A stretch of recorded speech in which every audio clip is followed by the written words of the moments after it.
sent in all the magazine articles. Good. All right, we're back. Oh, we're back. All right. We are back. Super. We got Alejandro already watching the show, and thank you for coming back to Florida West Coast Fishing Report. Yes. And George, we were just talking off the air that, let's see what happens after tomorrow's election, but hopefully whatever happens is for the best of the country and that we can start growing and moving forward again. Yeah. We definitely need to get our economy going back in the right direction. So hopefully that'll happen. No matter who wins, we need to get our country going in the right direction. That's right. And talking to a lot of our captains that we work with real closely, I feel bad for them because a lot of them are hurting. The tourists are not really down here because of all this stuff that's happened. The beaches are messed up. Right. And then a lot of the locals that would make up for some of that, right? They're spending all their money on repairs. Oh, sure. Trying to get their lives back together. And then of course we got this other storm. Did you just see that? Is it? It might even go through Tallahassee now, or did it change? I'm still going. Most of the things are saying still going to the west.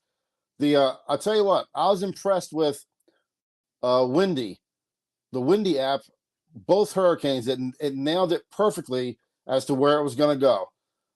When they said that this storm, shouldn't jog north, that last one, and it did. That's exactly what Windy predicted. Right now, the Windy app, it shows it hitting Cuba and then kind of going straight up for a second because it's got that grip on Cuba. But then as soon as it gets past it, it starts heading back west again. So good, I hope that holds true. Let it hit the mountains and get destroyed in the mountains, But no, yep. I tell you what, geez, I'm ready to no more storms, for God's sakes. Yeah, that's definitely for sure. And we got Ken is back. Hey, Ken, I hope you had a good vacation and a good time. Oh, we lost George. What happened to George? But hey, Ken, I'm glad that I hope you're back in town. Donald, thanks for tuning in. Alejandro, thanks for tuning in. And if anybody out there's got some fishing reports, please put it on our Facebook page so we can talk about it. Because right now, actually, we've only had Tony Franklin, a little bit from George, and a little bit from Pam. Most of all our other guides that normally go out have not really been going out because of everything that's been going on. So, let's hope for the best, guys. And let's hope that storm stays away from us. We don't need it. And I don't know what happened to George. Where is George? Yeah, it says, Ken Burke says, yeah, I'm back. And actually, I want to say something. The fishing is really good.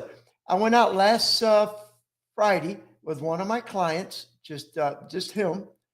And the tide was real low. So I didn't go to Wheaton Island like I normally would go. I went to a couple of different places. And you're back. Good. All right. So I was telling this story about what happened last Friday. So I went to a couple of my spots. The mango snapper were on fire. Now, thanks to Eddie Cooper and Eddie Caldwell, they gave me some greenbacks. I bought a whole bunch of live shrimp and fresh dead shrimp. People, listen to this captain. I never got a bite on live greenbacks. They wouldn't touch it. You put a shrimp on that hook, we caught a mango snapper, one right after the other. We left there, went to another spot. Ron, my client, started fishing. Every throw that he made, he either got or lost a redfish. I had white bait. I tossed it everywhere. I cut the head, used it as dead bait on the bottom, everything, nothing. We wound up with over 27 redfish, 20-something mango snapper, a nice puppy drum, and a snook that we lost by the boat. But all of that on shrimp. They would not touch white bait. I talked to a lot of captains that were out there. They struggled Friday. Oh, 2 fish, 1 fish. The fish didn't want to bite. They were tearing up the shrimp. So what I'm telling you is sometimes we get so focused that, oh, we got to have that greenback. Without the greenback, we're not going to catch anything. Well, guys, if I would have had just greenbacks Friday, I probably would have sucked at it because I wouldn't have gotten anything. Yeah, it's that time of year. I mean, we had the same thing happen last year when because it's switched now. There's more redfish being caught than snook by far right now, and the same thing happened last year. Remember, that's when the redfish kind of kicked in, was last winter, and yeah, the redfish 3-1. I mean, and you had none to all Right. on shrimp, Right. but last year it was 3-1, and really the whitebait is more of, if you're into like a snooky area, the whitebait will help you out, but the redfish right now, cut pinfish and shrimp is the ticket. I mean, to me, I'll tell you, if I would have just had white bait, I came back to the dock and I had 2 baits missing out of some that they gave me.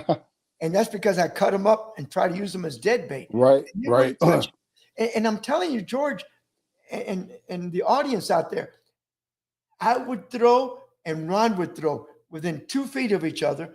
As soon as that shrimp hit the water, boom, a redfish would pick it up. And my bait would just sit there laughing. So that goes to show you, I think we're in that middle of that change now. Oh, yeah. Making that change.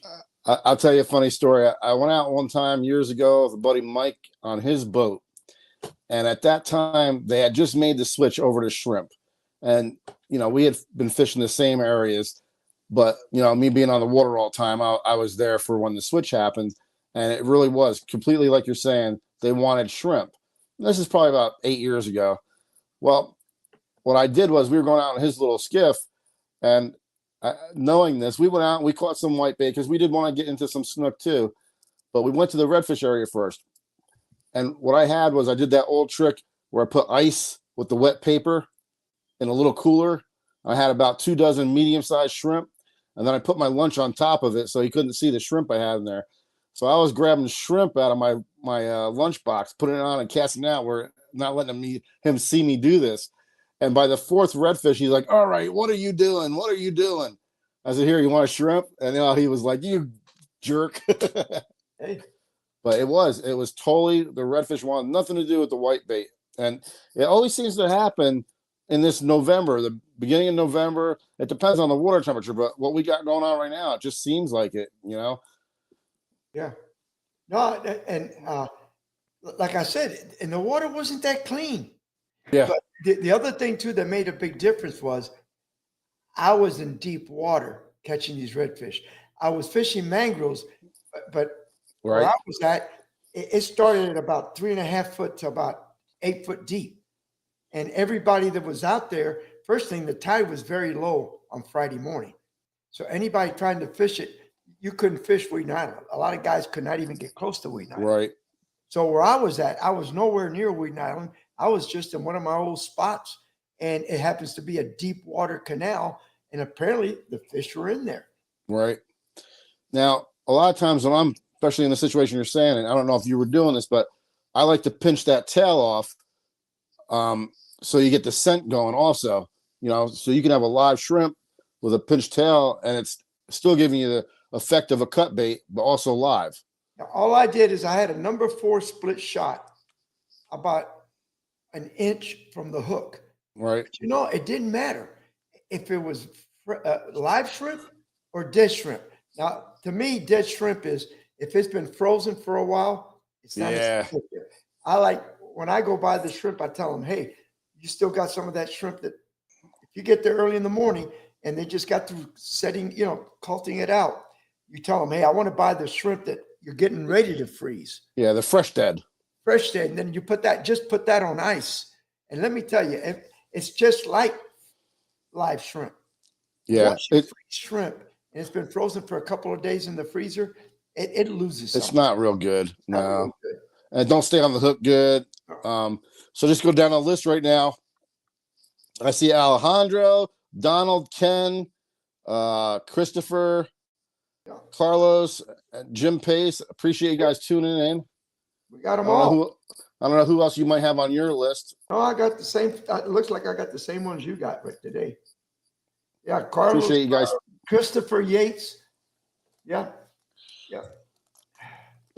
Well, we appreciate you tuning in.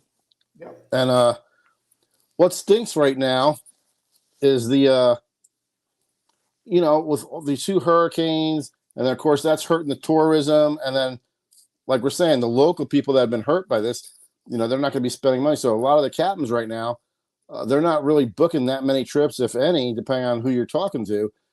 And like I had a client call me, he's coming down in March. He called me the other day asking if the hotels were going to be okay by March. Well, a lot of the places are up and running already. I told him like 80% are up and running. So that's the other thing. It hurts the news can hurt us. Oh, yeah. Yeah, because they show all the pictures of all these tractors sifting through the sand and all the debris. And, I mean, look at John's Pass and Hubbard's Marina. They got that thing back together super quick. Oh, man. With help of the community, but it's up and running. So the biggest thing is what the people see up north that are coming down, And let's see what it says. Yes, I'm hurting my part-time in Sarasota ran 4 trips in October. Yeah. And it's just that's the way it is. A lot of people are saying that. I had some unfortunate circumstances that happened to me that I can't really talk about, but so I'm not running trips right now, and I've turned away 7, 8 trips now, which that's a kick in the teeth. Here's the situation. I had 2 trips this week, Thursday and Friday. It's going to be blowing 25. Yeah. I mean, my corporate trip on Friday called me and said, Sergio, I don't want to take my clients out in this real rough weather. Sure. I said, I understand. He said, can we reschedule? Sure. I mean, what are you going to tell them? No, Yep.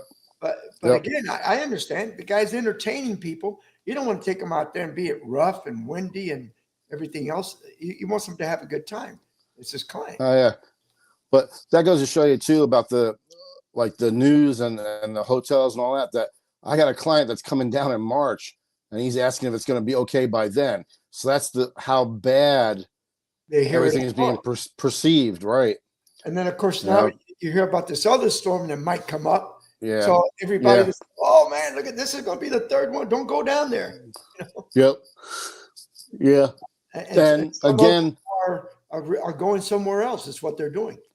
Right. And again, the weatherman was wrong again. It's supposed to be, again, just another rainstorm, not a hurricane. Now they're saying that when it's hitting Cuba, it could actually be a Category 2 now, they're saying. And then once it hits Cuba, it'll drop back down to a 1. But they don't know.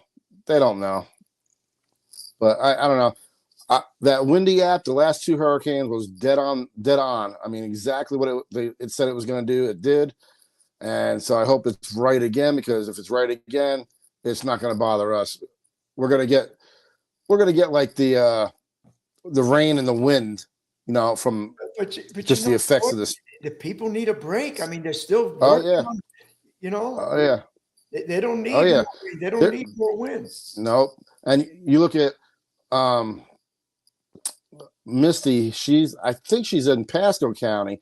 And boy, I mean, she was putting up some stuff about 5 days ago, and because it's such flat lands out there, they still have 2 feet of water. Jesus.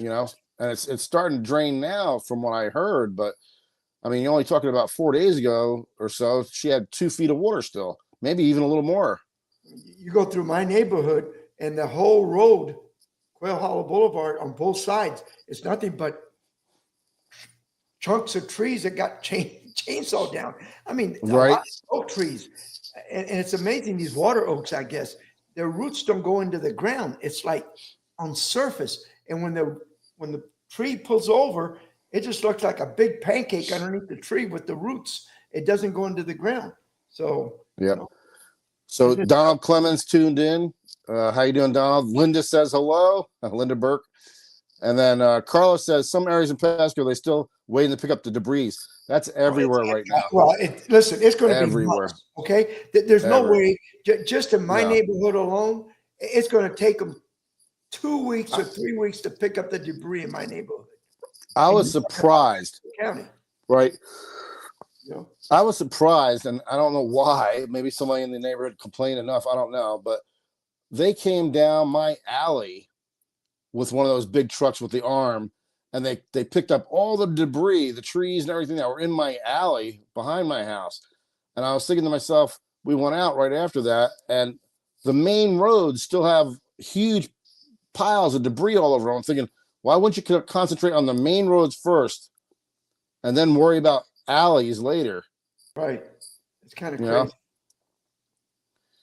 Donald Yeah. said his area hasn't been picked up. There's a lot of places that haven't even been touched. I went out today driving, we were up in Clearwater filming today, and then I drove down to downtown. I saw the Tampa Bay Times, where they have a building, where their office was, where that crane fell over and hit the building. Uh-huh. Oh my goodness. That was unbelievable to see the damage that thing did. I mean, just like looks like something out of a movie. I mean, the whole one side is cracked open to where you can see inside the building, and but there was debris everywhere I went. Well, Donald said it's an easement. Yeah, and the other one's a street. You Yeah. would think, I guess maybe because that's the way is the garbage go through your easement to pick up your trash? Oh, okay. Yep. That's why. That's the But reason.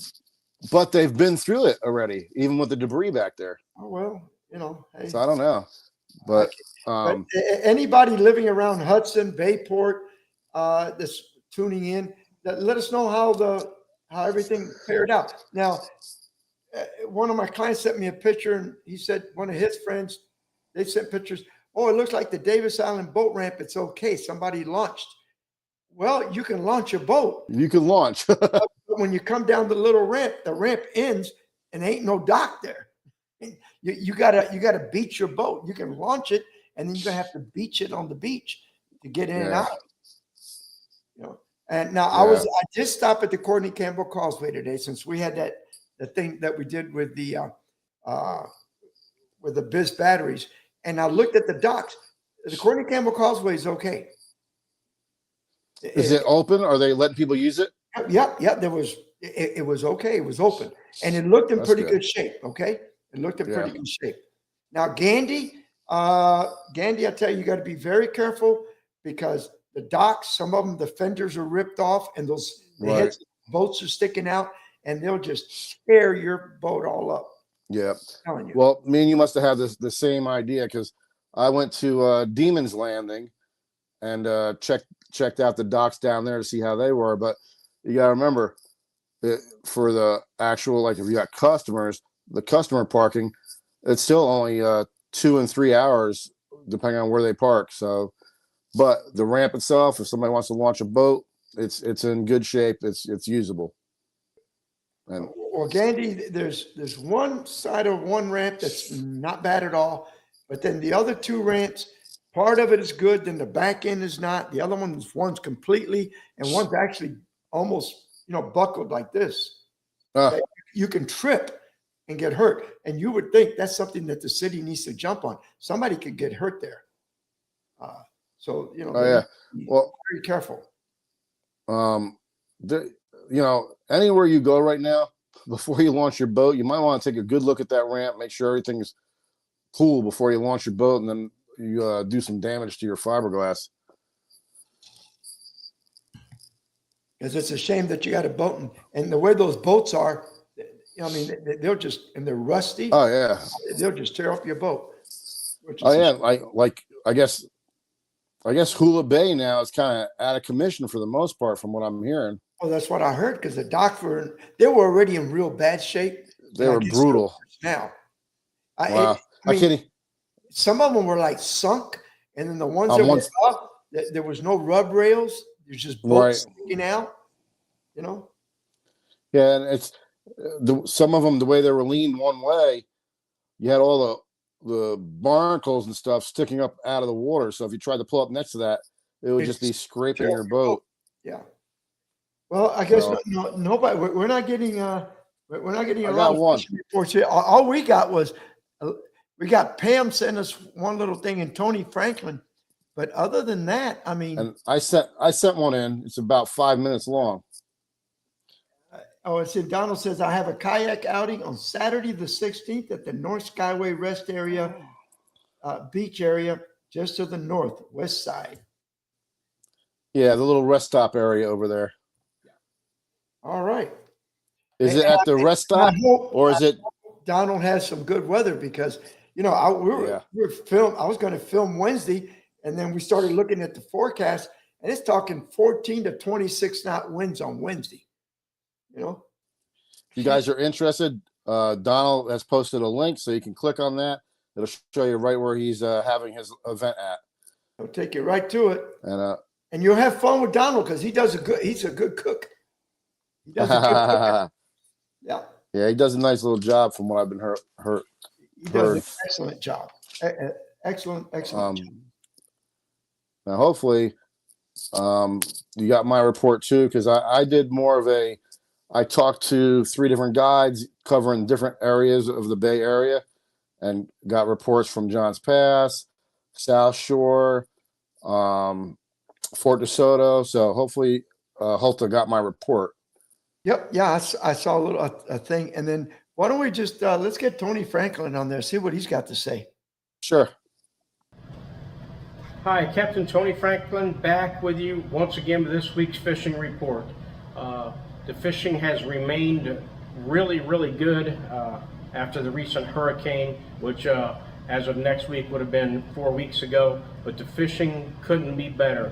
The best bite this week, catching a lot of sea trout, a lot of spotted sea trout, a lot of sugar trout or sand trout, whatever you want to call the other species of trout.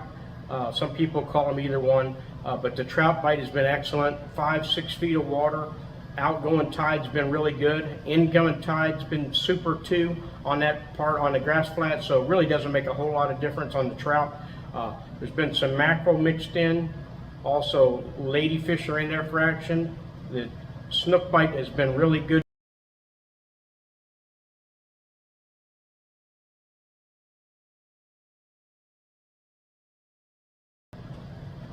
Hi, Captain Tony Franklin back with you once again with this week's fishing report. The fishing has remained really, really good after the recent hurricane, which as of next week would have been 4 weeks ago, but the fishing couldn't be better. The best bite this week, catching a lot of sea trout, a lot of spotted sea trout, a lot of sugar trout or sand trout, whatever you want to call the other species of trout. Some people call them either one. But the trout bite has been excellent. 5-6 feet of water. Outgoing tide's been really good. Incoming tide's been super too on that part on the grass flat, so it really doesn't make a whole lot of difference on the trout. There's been some mackerel mixed in. Also, ladyfish are in there for action. The snook bite has been really good this week, so that's really picked up. Using scaled sardines for bait, netting them on the grass flat still. The water temperature is starting to get warmer, so the bait's going to be around for a little while longer, so netting bait hasn't been a problem. There's bonnethead sharks on these grass flats. Like I said, mackerel around the bridges, mackerel also in the deeper grass flats. Been a few redfish around the mangroves. They're all hugging the mangroves tight. On the higher tide, they're right under the bushes. So the fishing remains spectacular. As we get into more of a winter weather pattern, fall, as it cools down, I look for the fishing to improve. These fish are going to start moving around to backwater creeks in a lot of different areas. But right now the fishing's been excellent. So get out on the water, do yourself a favor, go fishing. I'm telling you, the fishing is good. So make time to get out on the water, tight lines. Remember to get out on the water, and I'll see you next week. And thank you, Tony. Thank you, Tony. Nice report. Yeah. And I kind of got sidetracked, but Tony just reminded me what I was just getting ready to say.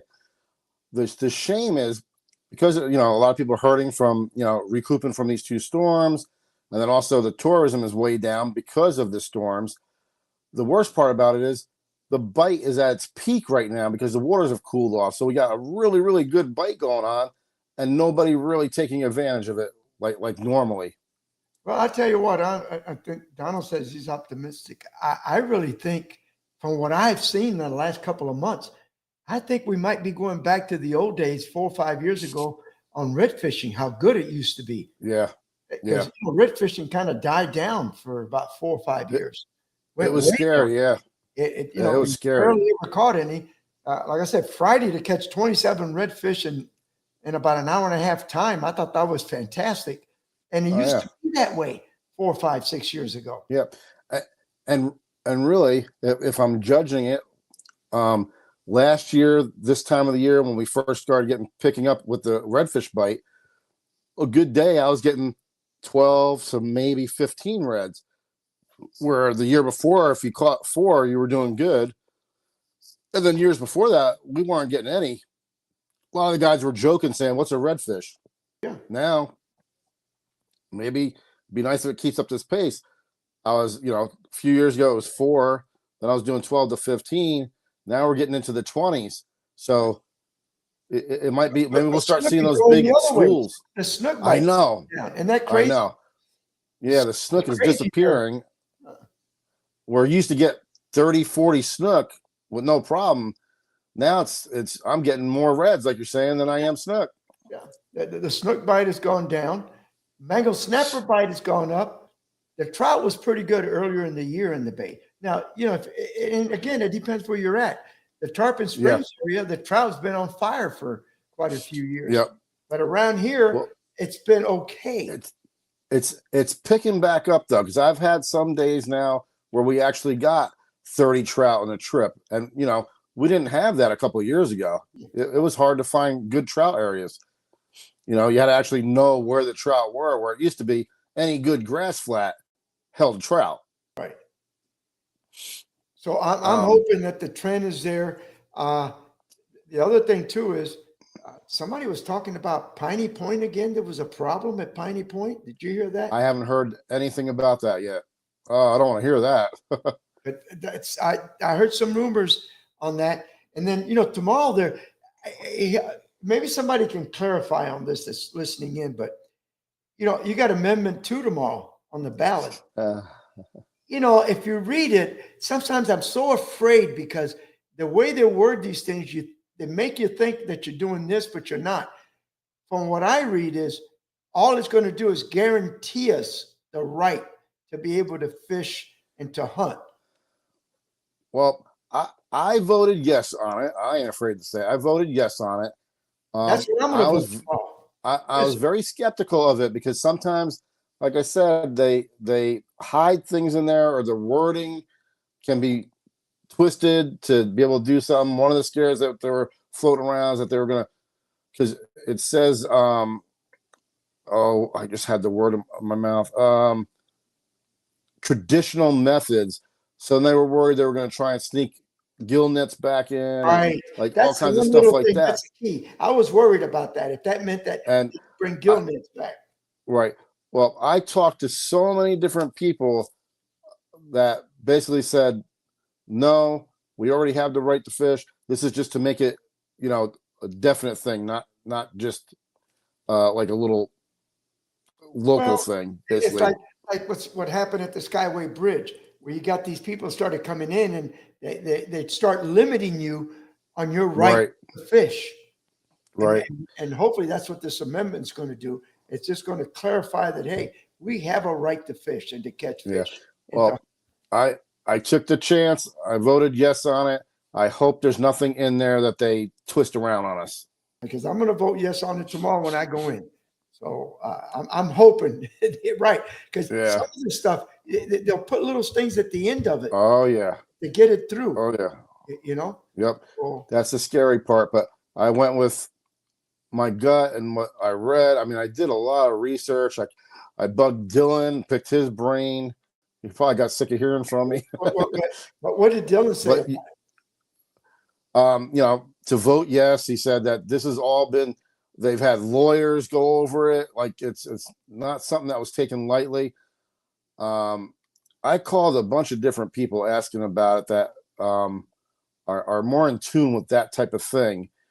And I felt comfortable voting yes. So that's why I went that way. Okay. So, yeah. And I wasn't sure, but the way I read it, I said, I'd need to vote yes. But again, so many times what you read and what the back meaning is a little different. Yep. And then Florida Sportsman had I guess from what I'm hearing, an article saying vote no. So Why?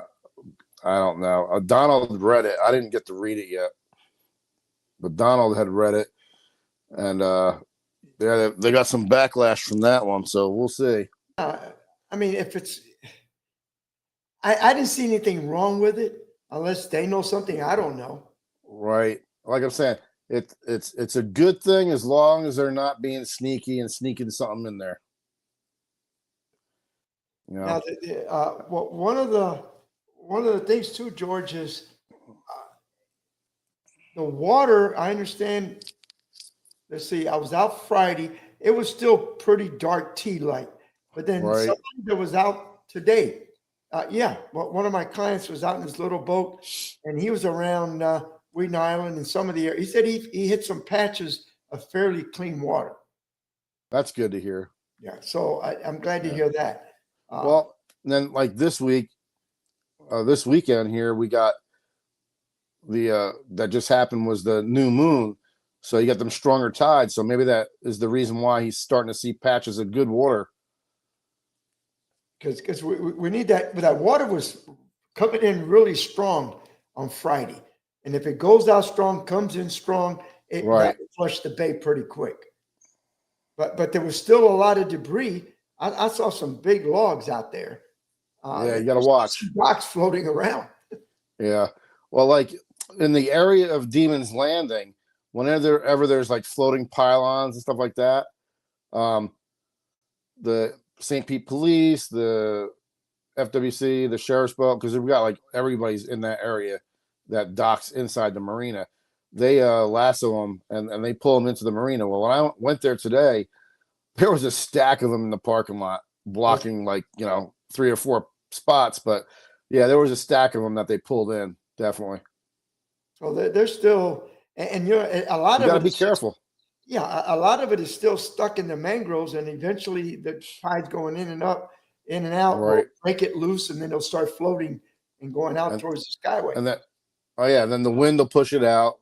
So you got to be careful. And some of the stuff once it gets waterlogged, it'll be floating, but either just even with the top of the water, Or to even just an inch below it. or just below it to where you That's can't the see it. dangerous one, because if you can see it, you can kind of Right. wow, yeah. But it's the one that you don't see till you hit it, and that's the one that Yeah. worries me all the time.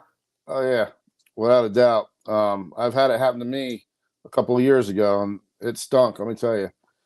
And he said, let's see, went fishing Sunday. Water was dark in Hudson.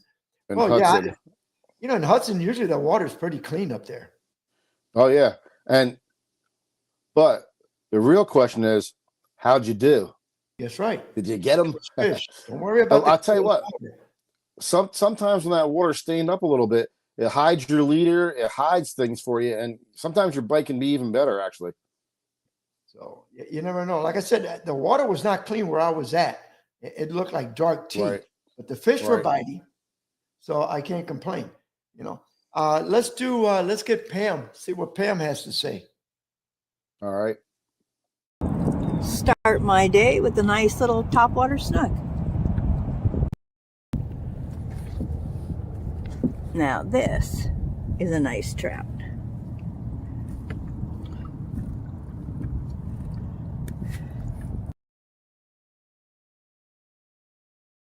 Was that it? Is that all we had from Pam? Wow, that wasn't much. Of course, I don't think she's been out a lot either. Now, did she show both the snook and the trout? I thought I just saw the snook. I'm going to wipe my camera off here because it's doing something funny. I mean, it could be could have some dirt and it's focusing. Let's see if that yes, fixes she was that. very secretive. I don't think. Donald said in Hudson he had good trout fishing. Oh, that's good. Hey, that's always good to hear, because, especially like for us in our area, our trout kind of disappeared and now they're coming back. I mean, I'm thinking, oh, nice, 21.5-inch trout. Nothing wrong with that. And a couple of weeks ago, like I told you, that tournament that I ran for ESPN, most everybody caught fish, but again, there was more redfish than snook. But I Right. I wouldn't even think it was going to be that good. And this was a week and a half ago, and they did really good. So if you're thinking about going fishing, don't be afraid. The fish are biting; they're Yeah, they there. are. Now it's just be careful to get to where you're going, and of course, we got to get the weather to cooperate now, and hopefully this will Yeah. be the last storm that we have to worry about till next year, because it's driving me crazy. And that's the other thing. Everybody's on pins and needles. Is it coming? Is it not? Sure. Is it going this way? Is it going that way? Oh yeah. Yep. And unfortunately, and it's just, even my wife, she's like, man, I'm almost tired of, like she wants to move. And I'm like, yeah, but you got to look at the ratio move? here. You move Yeah. up north, you got tornadoes Oh yeah. Tornadoes. You go to the other coast, you got, what do you call it? Earthquakes, and fires. So you can't, every there's something, no place is there's safe something. Yeah. There's something. unless There's you're always in something. the middle of around a mountain range, But, and then you might and- get flooded. oh yeah. And then you wonder how, like Hawaii and stuff like that, they've got those big mountains, and that's what supposedly stops the wind and all that. But boy, that's got to be scary on an island, Oh God! Like I said, But this has been the worst year for hurricanes that I can remember for us in this area.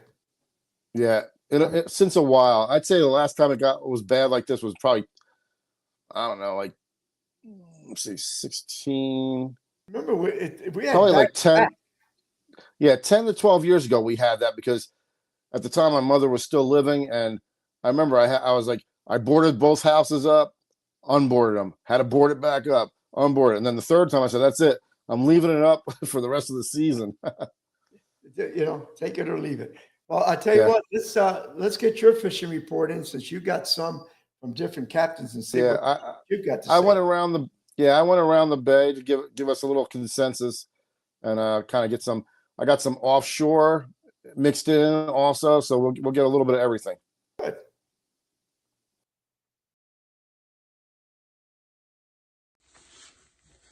Hey guys, this is Captain George Hastic of Fish Hunter Fishing Charters, coming to you from St. Petersburg, Florida.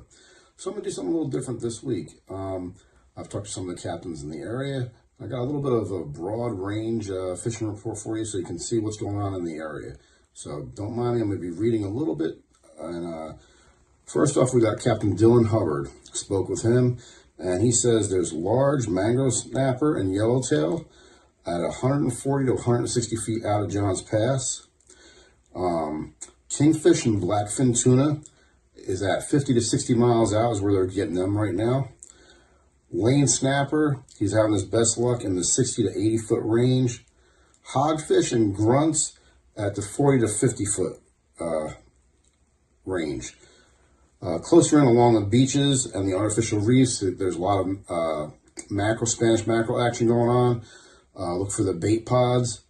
Basically, when you start seeing those explosions, it's usually sharks, ladyfish, and or mackerel. Now, also at the pass right now, the bridge, the pass itself, there's been a lot of snook action with a few keeper size in the mix, but a lot of juvenile males. There's also been an influx of some juvenile redfish, with a large redfish being caught every once in a while. There's some trout in the mix also. And the thing that they're seeing now is sheepshead. Smaller sheepshead, but a lot of them moving into the pass. So it's starting to happen. It's not cold enough yet, but as it cools off, the larger sheepshead will move in. All right, now moving around to the Fort DeSoto area. I spoke with Captain Lee Blick, and in the Fort DeSoto area, like everything going on right now, is redfish has been the hot bite. His ticket right now is using cut pinfish, getting it under the mangroves, but he's also working the oysters. Oyster mounds attract redfish, and so he's having luck with both under the mangroves and working oyster mounds. The snook, he's having better luck down there in that area on the incoming tide using live scaled sardines. and the first of the outgoing before it really starts ripping really hard and fast. So that's what's been working for him. The trout he's finding in that 4 to 5 feet of water, good grass flats with nice sand holes mixed in, and he's getting those on the live scaled sardines also. He's also saying there's plenty of mackerel along the beaches around the Fort DeSoto area and also around the Skyway. Again, working the bait pods, looking for those bait pods that are getting hammered. All right, so now moving to the South Shore area. Captain Cody Gibbons. Right now, again, redfish has been the ticket. He's using live medium-sized shrimp, free-lining them. A lot of them are coming out from underneath the mangroves. That's been the ticket for him on the incoming tide. Also, on that same incoming tide, he's having good success with snook, with the live scaled sardines. But he's also saying that if you chum them up enough, you'll get them to come out from underneath the mangroves and they'll start chasing baits. You look for those pops, or if you see a bait jumping out of the water, try to take note on what direction it's jumping. Try to cast 3 or 4 feet in front of that direction, and usually they'll find your bait. Let's see. He's saying on the trout, he's having better luck with soft plastics on a 1/4 ounce jig head, working grass patchy areas. I like the little PMV by Saltwater Assassin. That's a great lure to use for that type of fishing. And I love using a 1/4 ounce jig, so I'm right there with Cody on that. 45 feet of water. Now, the other thing he's seeing that's kind of cool is at the Little Manatee River area. He's seen a lot of tarpon rolling. He's not been fishing for them, but he's been seeing a lot rolling. And that happens every year about this time of year. The other thing is he's getting some cobia at that same area every once in a while. He's not like catching cobia after cobia, but he's getting a few here and there and working some of the deeper pockets for them. Now, in the St. Pete area, we kind of have the same thing going on. The redfish, everybody I'm talking to is the same thing. The redfish has been the key lately for like the best bite, and they're getting them more on cut pinfish and shrimp. That's been working way better than the live scaled sardines lately for the redfish. Now, the snook, on the other hand, you get them on cut bait, but the live scaled sardines still seem to be taking the cream of the crop, if you would. When it really starts to cool off, it hits wintertime, then the cut bait will probably start being better for the snook. But right now, they're still chasing those baits down. And again, if you chum enough, you can get them to come out. But if not, try to get your cast under the mangroves. Most of the redfish are under the mangroves also. You'll get some cruising along the edges of the mangroves close in. But that's the two main ones. And then your trout, still in that 5-6 feet of water. I like throwing that little PMV on a 1/4 ounce jig head. All right, this has been Captain George Sastek. Have a good day. All right, George, good job on that. Yeah, a little variety and, a little bit of everything. So, some of the guys like to go offshore. I'll give you a little report for that too. Yeah, and it doesn't hurt. Yeah, and I would imagine, that's where he's been seeing his kings 50, 60 feet, 50, 60 miles out. But I would imagine some of the other areas that they're in a lot closer than that. But I know some guys tried for him in the bay just recently, and it's just a little too soon for that. That water temperature needs to drop a little more. Well, the King of the Beach, was it last weekend? No, it's next week. It's this weekend coming, unfortunately. Every time they have the King of the Beach, the wind. Yep. Oh yeah, 90% of the time. I used to fish them, and 90% of the time it was always bad. It's like every time the fair comes up. You ever notice it? Yeah, it's raining. The rain comes. Yep, it's raining. It rain for half of the time. But now, just to make sure, because it sounded like, and I'm like, no, that's not what I was trying to say. If I said it by accident or if I said it too fast together, the trout in the South Shore area are in 4 to 5 feet of water, not 45 feet of water. Because it sounded like 45 to me, but it must be that deep hole that you fish that's got grass at the bottom. 4 to 5 feet of water is what I was saying. And pretty much that's throughout the bay, everybody I talk to, that's the same depth that everybody's having good success right now with, is that 4 to 6 feet of water is pretty much where you want to look. A lot of times it's the outside edges of the grass flats where you still have the grass and it's starting to drop and there's nice sand holes. Those areas there they'll hold them. And then as it cools down, you get two things that happen. You'll get the trout in a little bit deeper water, like in that 8-9 feet of water, especially over some shell bottom.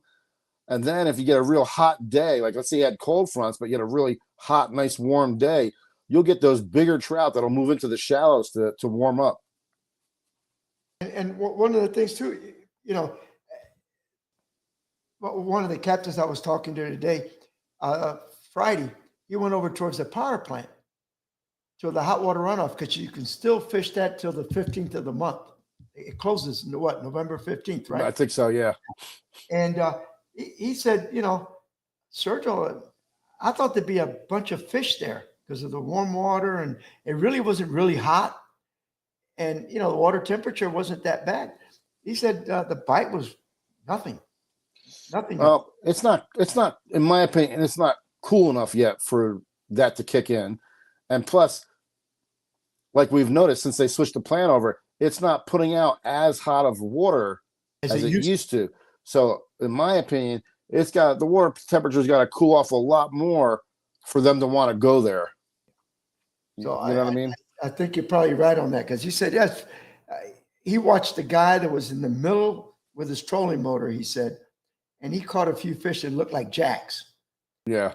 And he said it was too shallow to fish the shoreline. So they were trying to fish some of that warm water. Right. He said they weren't getting any bites at all. Yeah, usually you get, at worst, you're going to get usually sharks and jacks in there, if anything. But I think as it cools off more, though, then that's going to kick in more. Now, and people don't realize it's not always, Apollo Beach, the St. Pete side power plant. You don't always have to be right up to where the water's coming out. When you get wintertime, that water's cold, that plume of water, it goes quite a distance. And I say it, going into the getaways, that yes, channel, sir. Once you hit the radio tower, yep, towards the getaway, that water temperature in that canal, that channel goes up about 2 to 3 degrees. And look where the outflow is from the power plant. It's a long distance. Oh, yeah, it's far. And then the other thing, that warm water that keeps hitting those rock piles that are right there, those rock piles warm up and they'll hold fish for you. So definitely, we do need some cold weather. I think it'll even get the fish bite even a little better. And one of the things you said earlier, I love for us to have some really decent cold weather for a while, because it brings those big sheepheads into the bay. And I love catching those big sheephead on light tackle. I mean, there's nothing like hooking a 4 or 5 pound sheephead on your light spinning rod in 10, 12 feet of water. It's comparable to grouper fishing at that point. On light tackle, and you get a big sheep's head like that, it really does. It's kind of like grouper fishing in a way. I said, Manuel was saying that people are catching freshwater fish in saltwater areas. Well, a lot of these dams overflew. Yep. All the overflow, a lot of those fish got pushed over the dam. Oh, yeah. There's some of these species that can live in saltwater for a while. Oh, yeah. Not a lot of them, but I mean, especially if it's brackish water and they hang around the overflow, they can survive for a while. They'll adapt. Yeah, they'll adapt. And I mean, look at all the gators we're starting to see in the salt water. Well, you know what? I think next week I'm going to show a picture of Bubba that I found. The monster. He was. Well, you saw the picture. Oh, yeah, he's big. Alligator Creek in the well fields. I was doing my walk, and man, he was getting sunshine by the creek. And let me tell you, he's a big boy. Oh, you should have went and pet him. No, I didn't want to. Those things can outrun you sometimes. Oh, yeah. Put a zigzag when you're running, because if you're running a straight line, the first 40 feet, he might catch you. Oh, yeah. You got to do a little zigzag pattern. That or go behind a tree, climb a tree, whatever you got to do. But they can climb a fence, so a fence don't even help you. It'll slow them down. Now, one of the things, everybody, that there's a lot of bait around the Gandy Bridge. There's a lot of thread fins mixed in, but they're on 14 to 16 feet of water if you want to catch a bait there.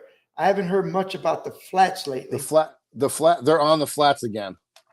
They are on the flats again. They're on the flats again. Yep. The water temperature, the storms chased them off. Okay. They were gone. Without a doubt, they were gone. People were having a hard time, but now it's back on the flats, and then the Gandy area, like you said. As they said, yeah, most of them are going to that deeper water because it's warmer. And I guess now that the water, and one of the things that you brought this up, George, we're going to have to do something. I saw Desperation Island. Yep. It's terrible. It's terrible. You see how many trees have fallen down with the storm? If we don't do something, Desperation Island is going to be gone in the next 2 years. Yeah. Last night, it was actually last night, I did Google measurements of the island, and then I went back, I don't know, 15 years or so, and did measurements. This way I could have some information to give that lady, because I want to get something done about it. People say yes, yes, yes, but then I don't hear my phone ringing, so I got to chase them. But I did measurements of the island. I don't remember off the top of my head, but there's definitely a significant difference there. And then unfortunately with the trees falling down, once the tree falls down, then all the dirt's going to get washed away. Right. I mean, all we're going to have is a bunch of rocks, and eventually it's going to be like Gilligan's Island, where at high tide, there's nothing. And at low tide, you got a bunch of lime rocks sticking out of the water. Yep. We need to put a breaker, a bunch of rocks on the outer edge. What she's got access to is the pyramids. Well, that's fine. Yep. So that's what they would do, and that's what I was talking to her about, trying to get 3/4 of that island surrounded by the pyramids. The backside, leave it alone so it's open and everybody can still enjoy it easily. But that can be a good cobia area, and I guarantee you, if you put those pyramids in there, it's going to be a cobia magnet, because we catch cobia there pretty consistently when the time is right, during the year. So I guarantee if you put those nice big pyramids in there, you're going to get more cobia. Manuel says, get CCA to put mangrove seedlings. Well, you can't put seedlings. It's too late. It's all rocks now. It's too late. Yeah, it's too late for that. We need to put some kind of a barrier wall, rocks on the outer edge to protect what's left. The backside is okay. It's still sandy. Now, possibly protecting that. Now, possibly, Manuel, with what you're saying, possibly if they put the barriers up first, then they might be able to do something with planting some mangroves to get it going again. But right now, it'd be a waste of money and time. Yeah, it needs the protection. Really bad. Now, the backside, you still got the little beach and little sandy area. It's a nice area. Because, you got on the east side, you got all the buildings and the other island. And if you don't know what we call Desperation Island, for you guys that are by Gandy. It's that one little island by Gandy, right off the point of Rattlesnake Key, right? The Rattlesnake. Just Tampa side, just away into the marina in Tahula Bay. There's a little island on your right. Well, that island was a lot bigger just 4, 5, 6 years ago. A lot bigger. And it significantly changed this year. I mean, a lot in this last year. Well, 2 hurricanes didn't help it any. Oh yeah, that, and then now you've got, West Shore Yacht Club is expanded. You got a lot more larger boats coming in and out of there, and that's tearing it up. I would shuttle baskets of oysters to work. Yeah, they did that for a while. Yeah, Donald. The problem is a lot of this stuff now. You got to get permits to do anything. Oh yeah, you'll get arrested. It takes forever to give you. They want all this kind of. It's so silly. Hey, all I want to do is dump oyster shells on the beach to protect it. Well, we got to. What kind of impact is going to have? Well, I'll tell you what. If we don't do it, the impact is going to be there's not going to be an island there. And I know, like Tampa Bay Watch, they were doing that for a while with the oyster bags and putting them out. Even that would help. See, and Donald just said I volunteer for Tampa Bay Watch. Yeah. So, and I called Tampa. Yeah, I called Tampa Bay Watch, and I got we would be interested in it, and I've got to pass it on to my higher up, but I'm sure they'd be interested in it. And then nothing happened. And then calling them back was like unbelievably how hard it was to get a hold of somebody on the phone. I left messages and then I just gave up. But now I've got a different avenue through Salt Strong. I did a couple seminars for them, one in St. Pete, actually 2 in St. Pete and 1 in Tampa.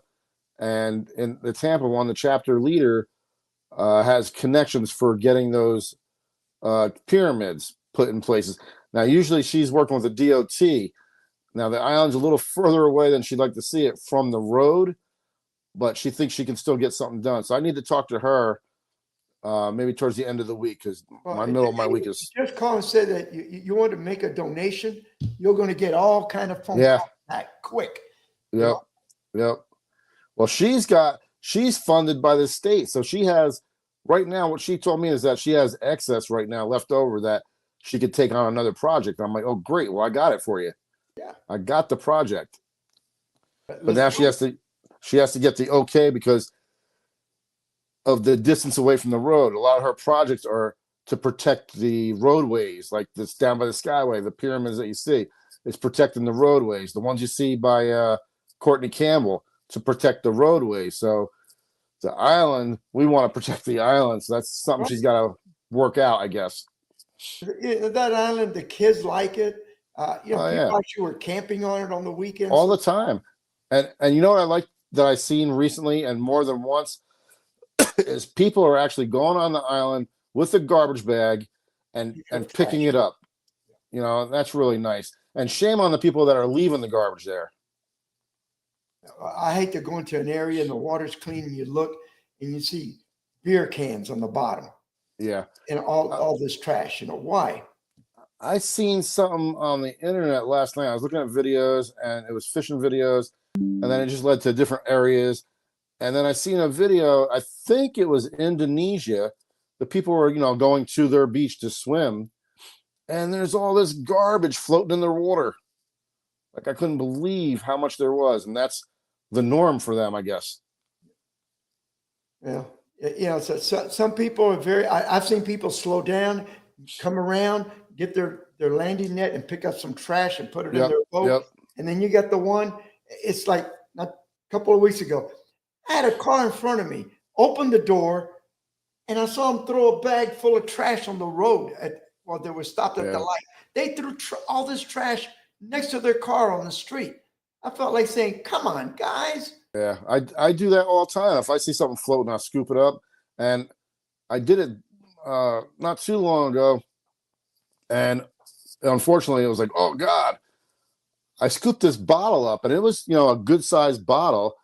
And I think it must have fell off somebody's truck on Gandy Bridge, hit the concrete, broke a big piece of the bottle off, and then it ended up in the water. But when I scooped it up, all this ant pesticide came out of the bottle on me. Oh.